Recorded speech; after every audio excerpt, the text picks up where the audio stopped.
কারো কাছে নিজেকে ভালো প্রমাণ করার ইচ্ছা আমার একদমই নেই, কারণ আমার মহান সৃষ্টিকর্তা জানেন আমি কেমন। আজ যাকে দুর্বল ভেবে ঠকিয়ে যাচ্ছ, এমন একটা সময় আসবে এর চেয়েও বেশি তুমি ঠকবে।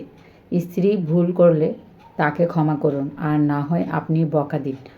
পরিবারকে জানিয়ে তাকে ছোট করবেন না, মনে রাখবেন তার সাথে আপনার সম্মান জড়িত। ভাগ্যকে গালি দিও না, তুমি ভাগ্যবান বলেই প্রিয় নবী হজরত মোহাম্মদ সাল্লাল্লাহু আলাইহি সাল্লামের উম্মত। মায়া এক অদ্ভুত জিনিস, না দেয় ভালো থাকতে, না দেয় ভুলে থাকতে। মানুষ ভুল মানুষের বেলায় খুব যত্নবান হয়, আর সঠিক মানুষের বেলায় খুব বেখেয়ালি হয়। মানুষের সবচেয়ে বেশি বেহায়া তার কাছে হয় যাকে সে নিজের থেকেও বেশি ভালোবাসে। ইয়া আরশের মালিক, আপনার উপর আমার ভরসা বিশ্বাস জমা রাখা আছে। আমি জানি আপনি সময় মতো সব